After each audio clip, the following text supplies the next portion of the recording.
Good morning दोस्तों, मैं संजय चौधरी आपके अपने YouTube channel agriculture study circle में आपका हार्दिक अभिनंदन करना चाहता हूं। यदि आपको वीडियो पसंद आए तो चैनल को शेयर और सब्सक्राइब करना नहीं भूलें और साथ ही साथ लाइक भी करते रहे वीडियो को। ठीक है दोस्तों, अपन बात कर रहे थे औषधीय फसलों के बारे में। अपने जो औषधीय पादप हैं वो चल रहे थे, तो आज अपन जिन औषधीय पादपों का अध्ययन करते हैं उनकी अपन बात करते हैं। तो आज अपन पढ़ेंगे एलोवेरा। आज अपन पढ़ेंगे एलोवेरा या ग्वारपाठा। तो देखिए दोस्तों,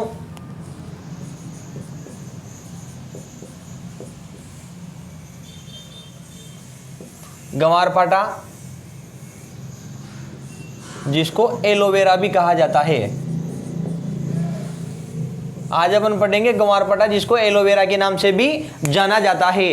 ठीक है, तो अपन बात करते हैं इसके वानस्पतिक नाम की। तो ग्वारपाठे का जो वानस्पतिक नाम होता है वो देखिए, वो होता है एलोबार्बेडेंसिस। तो ग्वारपाठे का जो वानस्पतिक नाम होता है वो होता है एलोबार्बेडेंसिस। इसके कुल की यदि अपन बात करते हैं तो इसका कुल होता है लिलियसी। इसका जो कुल होता है वो होता है लिलियसी और उत्पत्ति स्थान होता है अफ्रीका। उत्पत्ति स्थान है अफ्रीका।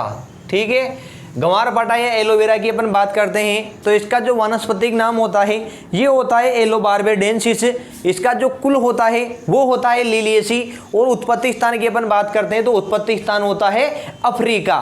ठीक है, तो अपन आगे बात करते हैं उपयोगी भाग की, यानी कि ग्वारपाठे का जो उपयोगी भाग होता है वो क्या होता है। तो ग्वारपाठे का उपयोगी भाग होता है पत्तियां, यानी कि मासल पत्तियां। मासल पत्तियां क्यों कहा जाता है? क्योंकि इसकी जो पत्तियां होती है वो गुदे के समान होती है, गुदेदार होती है, मजबूत होती है, इसलिए उनको मासल कहा जाता है। तो ग्वारपाठे का जो उत्पत्ति स्थान उपयोगी भाग है वो होता है मासल पत्तियां। देखिए दोस्तों, मासल पत्तियां, मासल पत्तियां इसका उपयोगी भाग होती है। और उपयोगी रसायन या औषधीय जो रसायन होते हैं, औषधीय रसायन जो पत्तियों में पाए जाते हैं तो औषधीय रसायन होते हैं। देखिए एलोइन और बारबेलोइन, एलोइन व बारबेलोइन।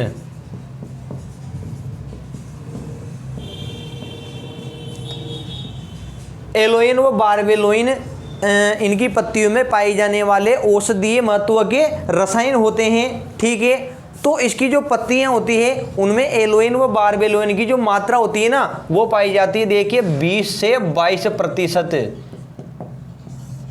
बहुत इंपॉर्टेंट बात है ये।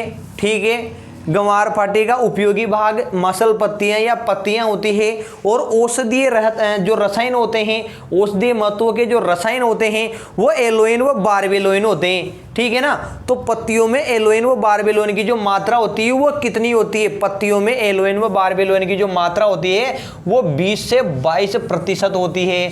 कितने प्रतिशत होती है? 20 से 22% तक होती है। ठीक है, इसके बाद में अपन बात करते हैं इसके प्रवर्धन की।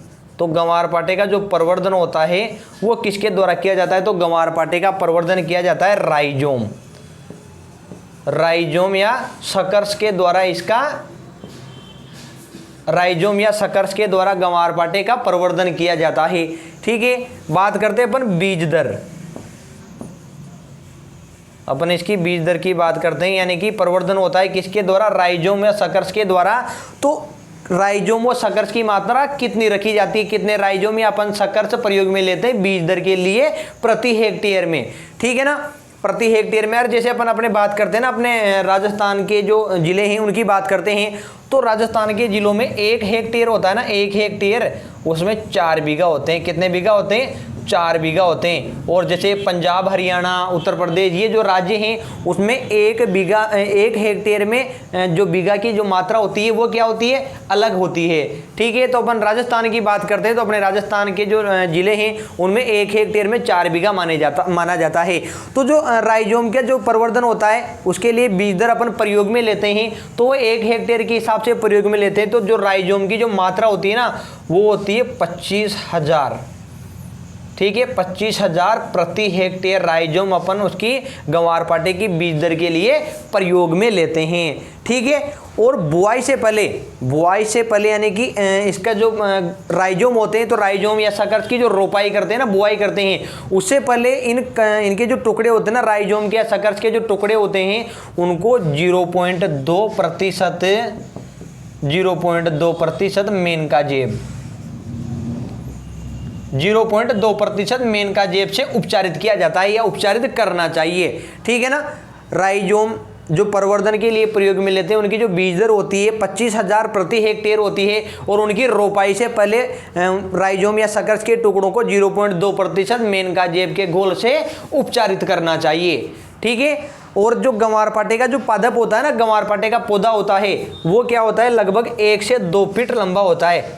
1 से 2 फीट ग्वारपाठे का जो पादप होता है या पौधा होता है, वो क्या होता है, 1 से 2 फीट लंबा होता है। अरे देखा है ना ग्वारपाठा, सभी ने देखा होगा, जिसकी गूदेदार पत्तियां होती है, और जो अपने तालाब वगैरह होते हैं ना, तालाब होते हैं, ठीक है, नदियां होती है, उनके आसपास वाले जो इलाके हैं ना, उनके जो किनारे हैं ना, किनारे तालाब के जो किनारे, उस पे उसको कहा जाता है, उनकी जो डोली होती है, डोली कहा जाता है हमारे गांव में। तो तालाब के चारों तरफ जो होती है ना, डोली होती है, पाड़ होती है, पाड़ भी कहा जाता है। तो उनकी जो पाड़ होती है ना, उनके आसपास या तालाबों की पाड़ पर इसके जो ग्वारपाठे के जो पौधे या पादप होते हैं, वो आसानी से अपने को देखने को मिल जाते हैं। ठीक है ना। जिनकी जो लंबाई होती है वो कितनी होती है, तो लंबाई होती है 1 से 2 फीट। ठीक है, तो इसको फटाफट नोट डाउन कर लो। यानी कि जो ग्वारपाठा एलोवेरा होता है, उसका वानस्पतिक नाम एलोबार्बेडेंसिस होता है, कुल लिलियसी और उत्पत्ति स्थान अफ्रीका होता है। उपयोगी भाग पत्तियां होती है, औषधीय रसायन एलोइन व बारबेलोइन होते हैं, और पत्तियों में एलोइन व बारबेलोइन की जो मात्रा होती है वो 20 से 22% होती है। प्रवर्धन होता है राइजोम या शकर्स के द्वारा। बीज दर 25,000 प्रति हेक्टेयर राइजोम या शकर्स के टुकड़े प्रयोग में लाई जाते हैं, और जिन्हें 0.2% मेनका जेब के घोल से उपचारित किया जाता है। और इसका जो पादप होता है ना, वो 1 से 2 फीट तक लंबा होता है। ठीक है, आगे बात करते हैं अपन। इसका जो पुष्प क्रम होता है, ग्वारपाठे का जो पुष्प क्रम होता है, इसको क्या कहा जाता है, तो देखिए पुष्प क्रम, यानी कि ग्वारपाठे का जो पुष्प क्रम होता है उसको क्या कहा जाता है, तो ग्वारपाठे का जो पुष्प क्रम होता है इसको गंदल कहा जाता है। क्या कहा जाता है, गंदल कहा जाता है। ठीक है, ध्यान रखना, ग्वारपाठे के पुष्प क्रम को गंदल कहा जाता है। और पुष्प क्रम के साथ साथ इसकी जो पत्तियां होती है, उनको भी गंदल ही कहा जाता है। ठीक है, अपन आगे बात करते हैं जलवायु की। तो जो जलवायु होती है ना, ये उष्ण वह शुष्क जलवायु होती है। ग्वारपाठे की खेती के लिए जो उपयुक्त जलवायु होती है, उष्ण व शुष्क जलवायु होती है। अब ग्वारपाठा शुष्क क्षेत्रों में, यानी कि रेगिस्तानी क्षेत्रों में आसानी से उगाया जाता है। इसलिए ग्वारपाठे का जो पादप होता है ना, इसको मरुदबिद या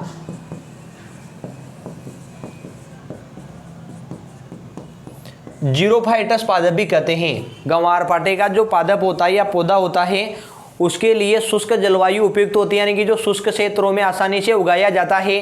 ठीक है, तो शुष्क क्षेत्रों में उगाए जाने के कारण उसको मरुदबिद या जीरोफाइटस प्लांट भी कहा जाता है। ठीक है दोस्तों, आगे बात करते हैं अपन रोपाई का समय, यानी कि ग्वारपाठे की जो रोपाई का समय होता है वो क्या होता है। देखिए, अपन रोपाई के लिए राइजोम या शकर्स का प्रयोग करते हैं, तो रोपाई का जो समय होता है वो होता है जून जुलाई। रोपाई का जो समय माना जाता है वो जून जुलाई का महीना होता है।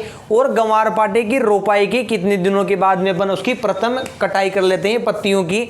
तो जो प्रथम जो कटाई होती है ना, यानी कि रोपाई के कितने दिनों के बाद अपन ग्वारपाठे की जो पत्तियां, यानी कि उपयोगी भाग पत्तियां ही होती है, तो उपयोगी भाग के लिए पत्तियों की कटाई कर लेते हैं। तो वो है देखिए 9 से 10 महीने बाद, 9 से 10 माह बाद ग्वारपाठे की जो रोपाई होती है, रोपाई के लगभग 9 से 10 माह बाद उसकी पत्तियों की अपन कटाई कर लेते हैं। ठीक है, अब बात करते हैं अपन ग्वारपाठा जो होता है, ग्वारपाठे का जो पादप होता है, ठीक है, वो कितने वर्षों तक अपने को उपज देता रहता है। ठीक है दोस्तों, तो लगातार, यानी कि ग्वारपाठे का जो एक पादप होता है वो अपने को 5 वर्षों तक उपज देता रहता है। ठीक है ना, उपज यानी कि उत्पादन या जो उत्पादन, गंवार पाटे का जो पादप होता है ना, ये अपने को 5 वर्षों तक क्या होता है, उत्पादन देता है, 5 वर्षों तक। गंवार पाटे का जो एक पौधा होता है यानी कि अपन उसकी पत्तियों की जो कटाई करते हैं ना, वो लगभग कितने वर्षों तक कर सकते हैं, तो लगभग गंवार पाटे की जो पत्तियों का जो उत्पादन होता है ना, ये अपने को 5 वर्षों तक प्राप्त होता रहता है, ठीक है ना। और जो गंवार पाटे का जो पौधा होता है ना, गंवार पाटे का जो पादप होता है, उसको खेतों के चारों ओर लगाया जाता है। जैसे ये खेत है, ठीक है, गंवार पाटे का जो पौधा होता है ना, उसको खेतों के चारों ओर लगाया जाता है। ये देखो खेत है, खेत के चारों ओर गंवार पाटा लगा दिया अपन ने, गंवार पाटा लगा दिया, तो खेत के चारों ओर लगाए जाने के कारण इसको रक्षक फसल भी कहा जाता है। गंवार पाटे को क्या कहा जाता है, रक्षक फसल, ठीक है ना। ऐसा कौन सा औषधीय पादप है जिसको रक्षक फसल भी कहा जाता है, तो जो गंवार पाटा है इसको रक्षक फसल भी कहा जाता है, यानी कि खेतों के चारों ओर लगाई जाने के कारण इसको रक्षक फसल भी कहा जाता है, ठीक है। क्वेश्चन आ जाए एग्जाम में तो ध्यान रखना, ऐसा कौन सा औषधीय पादप है जिसका प्रयोग रक्षक फसल के रूप में करते हैं, तो गंवार पाटा या एलोवेरा रक्षक फसल के रूप में प्रयोग में लाया जाता है। रक्षक फसल क्या होती है, खेत के चारों ओर लगा देते हैं, जो क्या होते हैं, फालतू जानवर होते हैं, ठीक है ना, सूने जानवर होते हैं, ठीक है, जिनको अपन क्या करते हैं, उत्पादन लेने के पश्चात यानी कि उनका दूध क्या होता है, खत्म हो जाता है, जिसके पश्चात उसको अपन छोड़ देते हैं, ठीक है ना। जो सूने जानवर होते हैं, ढनाडोर होते हैं, ठीक है ना, उनसे रक्षा करने के लिए खेतों के चारों ओर जो गंवार पाटा होता है उसका प्रयोग रक्षक फसल के रूप में भी किया जाता है। तो फटाफट नोट डाउन कर लो इसे।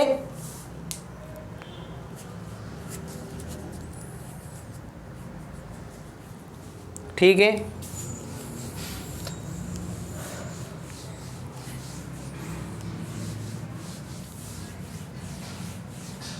अब बात करते हैं अपन प्रमुख जातियों की, यानी कि गंवार पाटे की प्रमुख जातियां कौन सी हैं।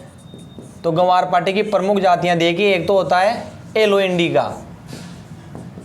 गंवार पाटे की प्रमुख जातियां हैं एलो इंडिका। प्रमुख जातियों की अपन बात कर रहे हैं तो गंवार पाटे की प्रमुख जातियां एक तो एलो इंडिका और एक aloe vera Chinese. Aloe vera Chinese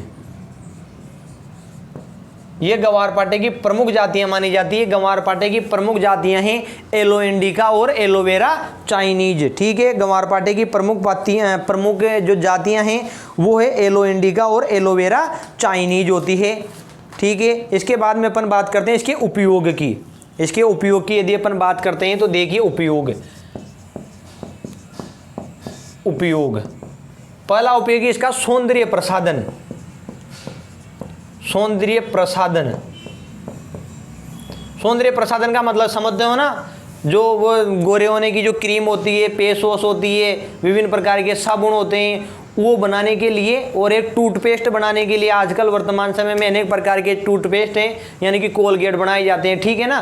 Colgate तो अपन कहते हैं कि टूथपेस्ट अपन कोई सा भी करते हो, लेकिन ये बोलते हैं कोलगेट कर रहा हूँ, ठीक है ना। तो जो टूथपेस्ट होते हैं ना, वो बनाने के लिए भी गंवार पाटे की पत्तियों का रस होता है ना, वो प्रयोग में लाया जाता है। और इसके अलावा सौंदर्य प्रसाधन में, यानी कि जो गोरे होने की जो क्रीम होती है ना, गोरे होने की क्रीम होती है, साबुन होते हैं, पाउडर होते हैं, वो बनाने के लिए भी गंवार पाटे का प्रयोग किया जाता है, ठीक है ना। अधिकतर प्रयोग करती हैं इनका लड़कियाँ। जो लड़कियाँ होती है ना, गंवार पाटे की जो सौंदर्य सामग्रियाँ होती है, क्रीम, फेस वॉश आदि होती है ना, वो प्रयोग करती है, ठीक है। क्योंकि लड़के तो कम करते हैं, इनका प्रयोग गोरे होने के लिए करते हैं। तो लड़के तो वैसे ही ज्यादा गोरे होते हैं, हैंडसम होते हैं लड़के तो, लेकिन लड़कियां भी क्या होती है, ब्यूटीफुल दिखने के लिए या गोरी दिखने के लिए जो सौंदर्य प्रसाधन की जो सामग्रियां होती है, जैसे फेस वॉश होती है, साबुन होती है, क्रीम होती है, पाउडर होती है, वो भी प्रयोग में लेती है, ठीक है ना। गोरा होने के लिए लड़कियां अधिकतर प्रयोग में लेती है, क्योंकि लड़कियां अधिकतर काली होती है और लड़के तो गोरे होते हैं अधिकतर, ठीक है ना। तो वो भी क्या होती है, हैंडसम दिखने के लिए, ब्यूटीफुल दिखने के लिए इनका प्रयोग करती है। तो इसका उपयोग हो गया एक तो सौंदर्य प्रसाधन के रूप में, और एक दूसरा हो गया पेट के रोगों के लिए। पेट के रोगों के लिए, अरे देखा होगा जो शहर के जो व्यक्ति है ना, शहर के जो लोग होते हैं, आदमी होते हैं, वो गंवार पाटे की पत्तियों को क्या होते हैं, चबा जाते हैं, तो चबाने के बाद वो चबाते हैं जिनके पेट में जो रोग होता है, रोग पेट से संबंधित जो रोग या बीमारियां होती है उनके नियंत्रण के लिए या उनसे निजात या छुटकारा पाने के लिए ग्वारपाठे की पत्तियों का सेवन किया जाता है या ग्वारपाठे की सब्जी भी बनाई जाती है, ठीक है ना। तो पेट के रोगों के लिए इसका प्रयोग किया जाता है। तो इसको यानी कि जो ग्वारपाठा होता है ना, ग्वारपाठा, इसको पेट का डॉक्टर कहा जाता है, पेट का डॉक्टर, ग्वारपाठे को पेट का डॉक्टर कहा जाता है, ठीक है।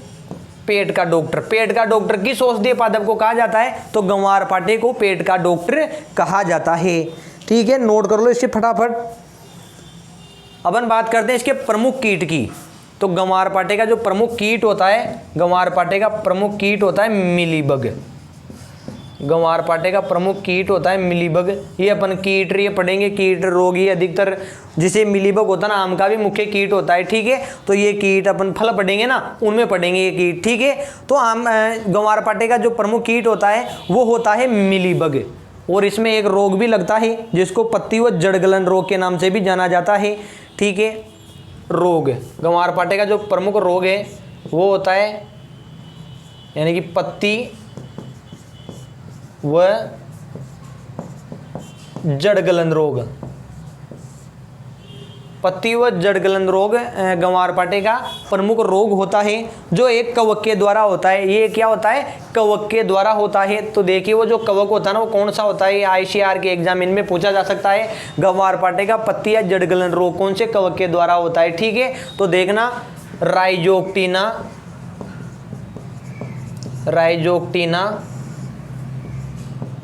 पीथियम स्पीशीज कवक, राइजोक्टिना पीथियम स्पीशीज कवक के द्वारा ग्वारपाठे में पत्ती व जड़ गलन रोग होता है और प्रमुख कीट होता है इसका मिलीबग, ठीक है। अब अपन बात करते हैं ग्वारपाठे की उपज की। अपन ग्वारपाठे की उपज की बात करते हैं तो इसकी उपज होती है अपने को 100 से 125 क्विंटल, 100 से 125 क्विंटल प्रति हेक्टेयर इसकी जो पत्तियां होती हैं उनकी अपने को उपज प्राप्त हो जाती है, ठीक है। तो ग्वारपाठे की जो जातियां हैं, प्रमुख जातियां, तो वो है एलो इंडिका और एलोवेरा चाइनीज। उपयोग सौंदर्य प्रसाधन में और पेट के रोगों के लिए किया जाता है, इसलिए ग्वारपाठे को पेट का डॉक्टर भी कहा जाता है। प्रमुख कीट होता है इसका, प्रमुख कीट ये है मिलीबग। प्रमुख रोग है पत्ती व जड़ गलन रोग जो राइजोक्टिना पीथियम स्पीशीज जो कवक है, राइजोक्टिना पीथियम स्पीशीज कवक के द्वारा होता है। और इसकी जो उपज प्राप्त होती है वो उपज होती है 100 से 125 क्विंटल प्रति हेक्टेयर। तो फटाफट नोट डाउन कर लो इसे, ताकि इसके बाद में अपन अगली औषधीय फसल पढ़े, ठीक है। फटाफट नोट डाउन कर लो।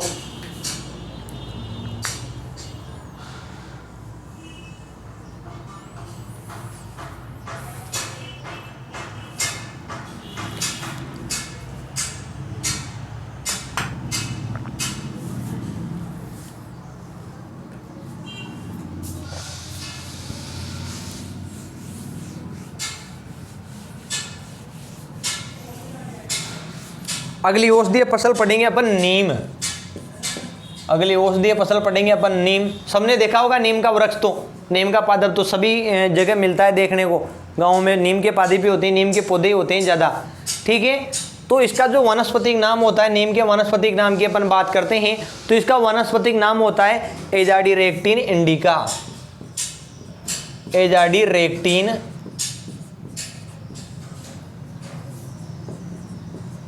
एजाडीरेक्टिन इंडिका। एजाडीरेक्टिन इंडिका नीम का वानस्पतिक नाम होता है और इसका कुल होता है मेलिएसी। नीम का जो कुल होता है वो मेलिएसी होता है। और अपन उत्पत्ति स्थान की बात करें तो उत्पत्ति स्थान होता है अरब देश। अरब देश नीम का उत्पत्ति स्थान माना जाता है, अरब देश। और लगभग विश्व के 78 देशों में नीम का पादप उगता है भाई। नीम का जो पादप है ना, नीम का जो पौधा है ना, वो विश्व के लगभग 78 देशों में देखने को मिलता है, ठीक है। इसका जो उपयोगी भाग होता है, उपयोगी भाग की अपन बात करते हैं तो इसका उपयोगी भाग होता है बीज, जिसको अपन निम्बोली कहते हैं। नीम का जो उपयोगी भाग होता है वो बीज और पत्तियां होती है और बीजों को अपन निम्बोली कहते हैं, ठीक है। तो देखिए बीज ब्रैकेट में लिख लेना निम्बोली।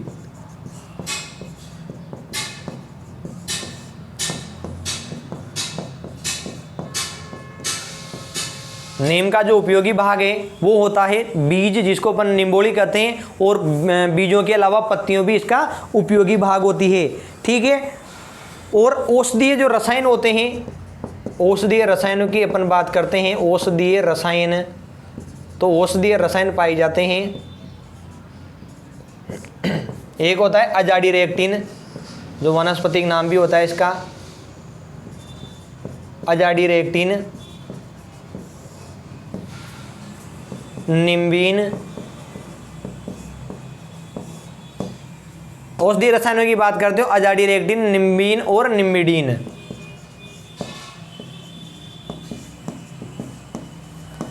नीम का जो उपयोगी भाग होता है वो होते हैं निम्बोली और पत्तियां, और इनमें पाए जाने वाले जो औषधीय रसायन होते हैं वो होते हैं अजाडिरेक्टिन, निम्बीन और निम्बिडीन। इनके औषधीय रसायन होते हैं जो उपयोगी भागों में प्रमुख रूप से पाए जाते हैं।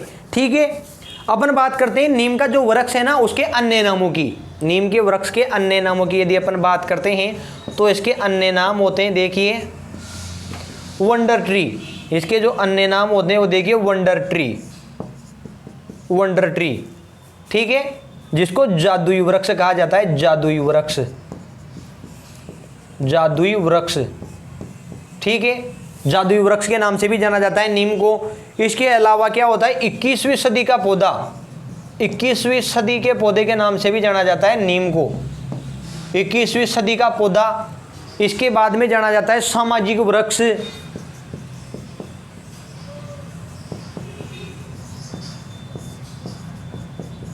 सामाजिक वृक्ष, वंडर ट्री, 21वीं सदी का पौधा, सामाजिक वृक्ष आदि नामों से इसको जाना जाता है। ठीक है। तो नीम का जो वानस्पतिक नाम होता है वो होता है अजाडिरेक्टिन इंडिका, कुल होता है मेलिएसी और उत्पत्ति स्थान होता है अरब देश। उपयोगी भागों की अपन बात करते हैं तो बीज और पत्तियां इसके उपयोगी भाग होते हैं। औषधीय रसायन होते हैं अजाडिरेक्टिन, निम्बीन और निम्बिडीन, इसमें पाए जाने वाले औषधीय रसायन होते हैं। अन्य नामों की अपन बात करते हैं तो अन्य नाम होते हैं वंडर ट्री, जिसको जादुई वृक्ष भी कहा जाता है, 21वीं सदी का पौधा, और सामाजिक वृक्ष के नाम से इनको जाना जाता है। तो इसको नोट डाउन कर लो फटाफट।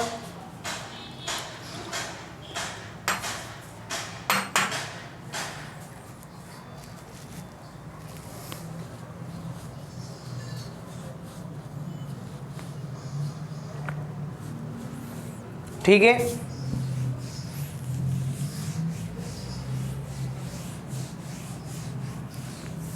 अब बात करते हैं अपन निम्न शब्द की। जो नीम शब्द है ये संस्कृत भाषा के, यानी कि जो नीम शब्द है,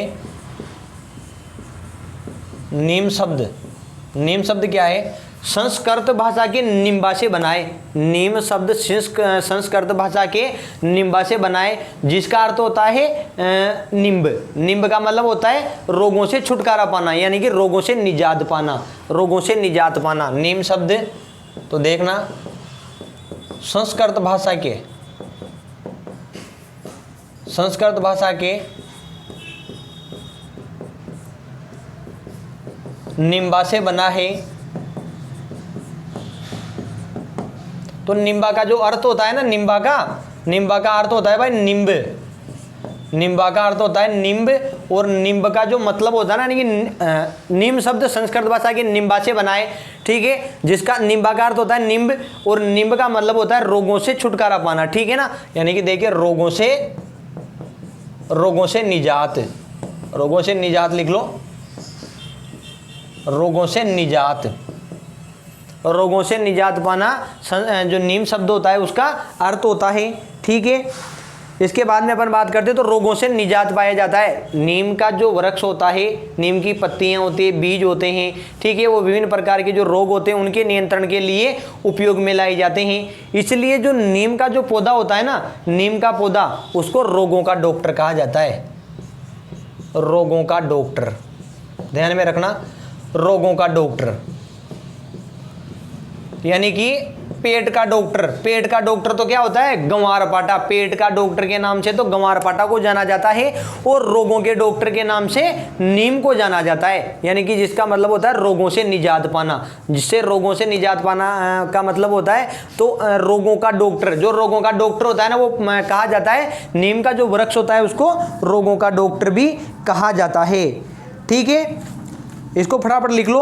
अब बात करते हैं अपन नीम के जो बीज होते हैं ना, नीम के बीजों में तेल की मात्रा, नीम के बीजों में तेल की मात्रा कितनी पाई जाती है? तो देखो, बीजों में तेल की मात्रा, बीजों में तेल की मात्रा, यानी कि जो नीम के जो बीज होते हैं, नीम के बीजों में लिख लो, बल्कि नीम के बीजों में तेल की मात्रा कितने प्रतिशत तक पाई जाती है? तो नीम के बीजों में तेल की मात्रा पाई जाती है 40 से 50%। नीम के बीजों में तेल की मात्रा पाई जाती है 40 से 50%। ठीक है, ब्रैकेट में लिख लो 45%। यानी मान लो कि एग्जाम में क्वेश्चन आ जाए नीम के बीजों में तेल की मात्रा पाई जाती है, और ऑप्शन में आ जाए 40, 45, 50 और 55, तो अपने को करके आना है 45%। एवरेज अगर औसत देखा जाता है तो नीम के बीजों में तेल की जो औसत मात्रा पाई जाती है वो 45% पाई जाती है, तो 45% ही सही माना जाएगा। लेकिन यदि 45% नहीं आकर के ऐसे आ जाता है 40 से 50%, तो फिर 40 से 50% को सही माना जाएगा। ठीक है, तो नीम के बीजों में जो तेल की मात्रा होती है वो होती है 40 से 50%, या औसत जो पाई जाती है वो होती है 45%। ठीक है, अब जो नीम का जो तेल होता है ना, नीम का जो तेल होता है, तेल में मुख्य तत्व होता है अजाडीरेक्टिन। अजाडीरेक्टिन, नीम के तेल में अजाडीरेक्टिन की मात्रा, ध्यान रखना, कंफ्यूज नहीं होना है। तो नीम के तेल में अजाडीरेक्टिन की जो मात्रा पाई जाती है वो पाई जाती है 0.3%। देखिए, बीजों में तेल की मात्रा, यानी कि नीम के बीजों में तेल की जो मात्रा होती है वो कितनी होती है? तो 40 से 50 या 45% नीम के बीजों में तेल की मात्रा होती है। और तेल में, यानी कि नीम के बीजों से जो तेल निकाला जाता है ना 40 से 50%, उसमें अजाडीरेक्टिन जो औषधीय रसायन होता है, औषधीय रसायन पाया जाता है, उस तेल में अजाडीरेक्टिन की मात्रा कितने प्रतिशत होती है? तो उस तेल में अजाडीरेक्टिन की मात्रा होती है 0.3%। ठीक है ना, इस बात को कंफ्यूज में नहीं होना है। नीम के बीजों में तेल की मात्रा 40 से 50%, और जो नीम के बीजों में तेल की मात्रा होती है ना 40 से 50%, उस 40 से 50% तेल में अजाडीरेक्टिन की जो मात्रा होती है वो कितनी पाई जाती है? तो वो अजाडीरेक्टिन की मात्रा पाई जाती है 0.3%। ठीक है, आगे बात करते हैं अपन जलवायु की। तो जो नीम होती है, नीम की जो जलवायु होती है वो होती है उष्ण। नीम की जलवायु होती है उष्ण, यानी कि गर्म जलवायु, यानी कि गर्म जलवायु में आसानी से उगाया जा सकता है। नीम का जो पौधा होता है वो गर्म जलवायु में आसानी से उगाया जा सकता है। इसका जो तापमान होता है, औसत तापमान होता है वो होता है 24 से 27 डिग्री सेंटीग्रेड। औसत तापमान नीम के पौधों के लिए औसत तापमान होता है वो 24 से 27 डिग्री सेंटीग्रेड होता है। और अपन बात करते हैं बीज दर की, बीज दर की अपन बात करते हैं तो लगभग 4 केजी बीज प्रति हेक्टेयर के लिए आवश्यक होते हैं। नीम की बीज दर की बात करते हैं तो बीज दर 4 केजी प्रति हेक्टेयर के लिए आवश्यक होते हैं। और इसका जो नीम का जो प्रवर्धन होता है, नीम का जो प्रवर्धन होता है वो किया जाता है बीज व कलम के द्वारा। कलम भी लगाते हैं अपन नीम की जो कलम होती है उसके द्वारा भी इसका प्रवर्धन किया जाता है। और यदि बीजों के द्वारा प्रवर्धन किया जाता है तो बीजों के द्वारा प्रवर्धन करने के लिए बीजों की जो मात्रा होती है वो रखी जाती है 4 केजी प्रति हेक्टेयर। तो फटाफट नोट डाउन कर लो इसे।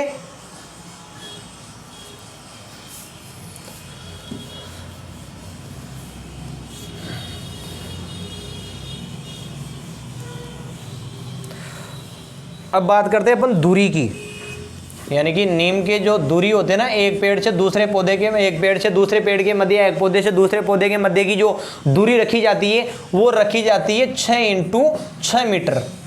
6 × 6 मीटर दूरी रखी जाती है, यानी कि लगभग 18 फीट के आसपास की दूरी रखी जाती है। यानी कि एक पौधा यहाँ लगा दिया था, दूसरा पौधा 6 मीटर के अंतराल पर यहाँ पर लगाएंगे अपन।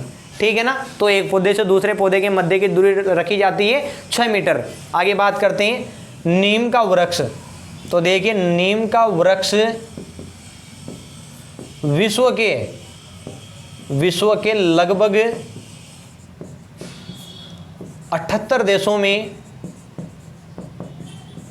नीम का वृक्ष विश्व के लगभग 78 देशों में पाया जाता है।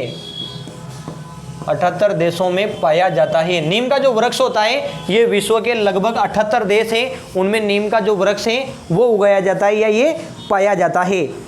ठीक है दोस्तों, आगे बात करते हैं अपन इसके इसके उपयोग की। तो इसका जो उपयोग होता है, देखिए पहला तो अपन ने पढ़ ही लिया उधर, रोगों के निजात के लिए, जिसको रोगों का डॉक्टर कहा जाता है। ध्यान रखना, रोगों का डॉक्टर नीम के वृक्ष को कहा जाता है और पेट का जो डॉक्टर है वो कहा जाता है ग्वारपाठे को।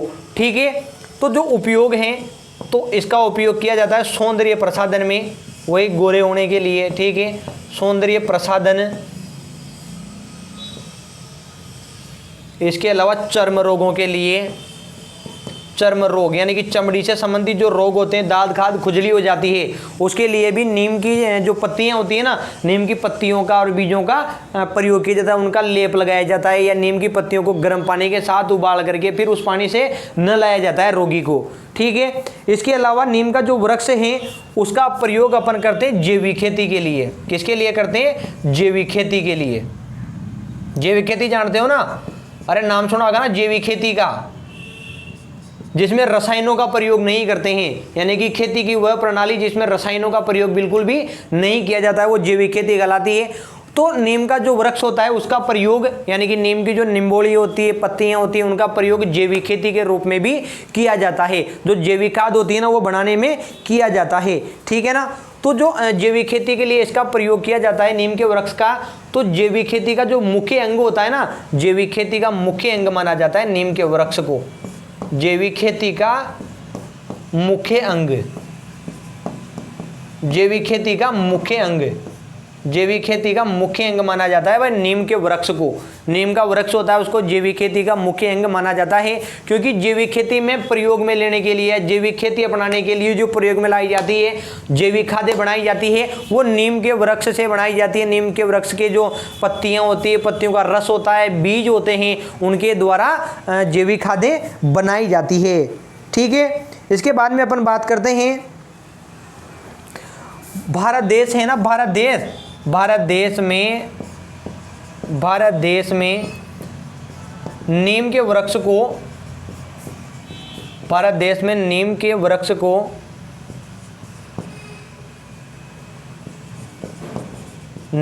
वृक्ष को सामाजिक वानिकी के रूप में लगाते हैं। सामाजिक वानिकी यानी कि समाज में वनों को बढ़ाने के लिए नीम के वृक्ष को सामाजिक वानिकी के रूप में लगाते हैं। भारत देश में नीम के वृक्ष को सामाजिक वानिकी के रूप में लगाते हैं भाई।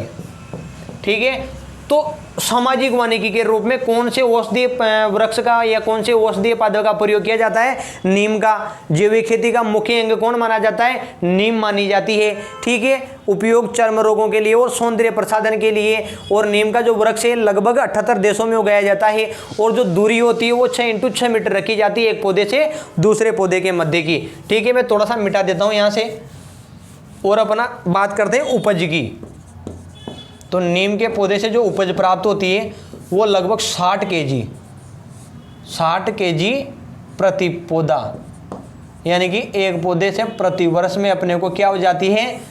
एक वर्ष में नीम का जो पौधा है ना, उससे एक वर्ष में अपने को 60 केजी बीज प्राप्त हो जाते हैं। नीम का जो पौधा है या वृक्ष है, जिसको 21वीं सदी का पौधा या पादप या वंडर ट्री, सामाजिक वृक्ष, जैविक खेती का मुख्य अंग आदि के नामों से, यानी कि रोगों का डॉक्टर आदि के नामों से जाना जाता है। तो उस वृक्ष से, यानी कि नीम के वृक्ष से अपने को एक साल में एक पौधे से या एक पेड़ से 60 केजी बीज यानी कि निम्बोली प्राप्त हो जाती है। ठीक है, तो ये हो गए नीम की भी बात कंप्लीट। यानी कि आज अपन ने 2 औषधीय पादप पढ़े, एक तो ग्वारपाठा और एक नीम। तो ग्वारपाठे को तो पेट का डॉक्टर, ग्वारपाठा एलोवेरा जिसको पेट का डॉक्टर, या जो नीम है उसको रोगों का डॉक्टर के नाम से जाना जाता है। ठीक है, अपनी बाकी की जो औषधीय फसल हैं, औषधीय पादप हैं, वो पढ़ेंगे अपन अगली क्लास में। ठीक है दोस्तों, यदि आपको वीडियो पसंद आया हो तो चैनल को सब्सक्राइब और शेयर करना नहीं भूलें, और साथ ही साथ वीडियो को भी लाइक करते रहें।